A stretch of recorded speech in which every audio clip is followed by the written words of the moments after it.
Welcome to The Explainer. You've probably heard the term DevOps thrown around a lot in tech, right? But what does it actually mean? And, why is it such a big deal? Let's get into it. Okay, so let's start with a question.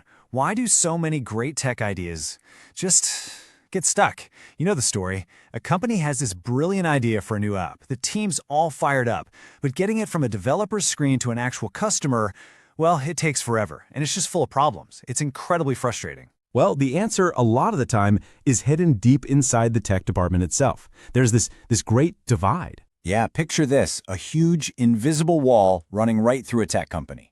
On one side, you've got the developers, the people actually building the software. And on the other side, you have the operations team, the folks who have to make it run and, more importantly, keep it from crashing. For decades, these two groups basically worked in their own separate worlds. And here's where it all goes wrong. The development team, or dev for short, their whole job is about speed. How fast can you pump out new features? But the operations team, ops, they have the exact opposite goal. Their job is all about stability, keeping things running smoothly, preventing outages. So you see the problem, right? Their goals are fundamentally in conflict. So what happened? You got this really toxic us versus them culture. Developers would finish their code and pretty much just throw it over the wall to the ops team. And ops would be left scrambling, trying to figure out how to make this new, unfamiliar code work in the real world. It was a recipe for disaster. Tons of friction, finger-pointing, and just massive delays. So what's the solution? You can't just accept the wall, right? No, you build a bridge. And that bridge is called DevOps. Okay, so what is DevOps? Well, at its most basic level, it's pretty much what it sounds like. Development plus operations. It's a whole set of practices that brings these two worlds together. The entire point is to dramatically shorten that cycle from great idea to working product in the customer's hands. But, and this is maybe the single most important thing to get about DevOps, it is not a tool you can just buy. It's not a new job title you can just hire for. At its heart, it's a massive shift in how people think and work. It really is a cultural philosophy. So how does it actually do that? How does it build that bridge? Well, it's all about breaking down those old silos between teams. It's about creating shared goals, so now everyone is responsible for both speed and stability. It leans heavily on smart, integrated tools and automation to make things smoother. And maybe most importantly, it creates these really fast feedback loops and just a sense of empathy. You start to understand the other team's challenges. Right. So if culture is the heart and soul of DevOps, then you could say automation is its backbone. Let's dig into the engine that powers this whole thing, the automated workflow. See, unlike the old way of doing things, that straight line from A to B to C, DevOps looks more like an infinite loop. It's constantly moving. You plan, you code, that code gets automatically built, then automatically tested. If it's all good, it's released and deployed. But it doesn't stop there. Then it's operated and monitored constantly, and all that data, all that feedback flows right back into the plan phase to start the next cycle. It's a continuous process of improvement.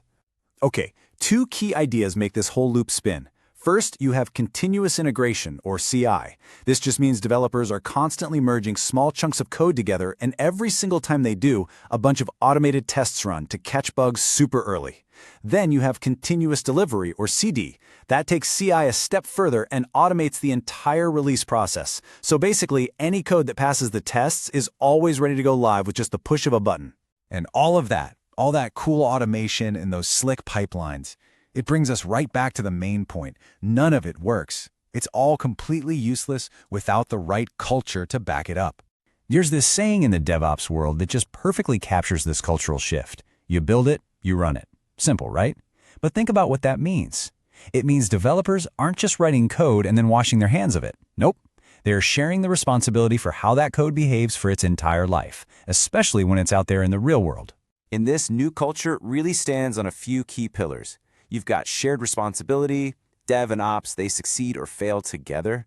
You've got team autonomy, so teams can move fast without waiting for permission. There's that fast feedback we talked about, getting real data to everyone. And there's high empathy and trust. But this last one is huge, blameless postmortems. When something breaks, and things will always break, the goal isn't to find who to blame. The goal is to find out what was wrong with the system and fix the system. That's a game changer. So, after all that, the cultural shifts, the new tools, Why bother? What's the payoff? Well, it all boils down to two things that every single business on the planet wants: more speed and better quality. Look, the advantages are pretty clear. Teams that embrace DevOps just get better stuff out the door faster. Time to market is quicker, the software has fewer bugs, and collaboration just gets way better. But let's be real, it's not a magic wand. The disadvantages are real, too. It's a massive cultural change, which is hard. It takes a big initial investment in tools, and you need to build new skills across the board. Yeah, it's a challenge, for sure. But the results? They kind of speak for themselves. An absolutely staggering 99% of organizations that make the switch report that DevOps has had a positive impact. I mean, 99%. That tells you everything you need to know. You end up with better products, happier, more engaged teams, and ultimately, happier customers.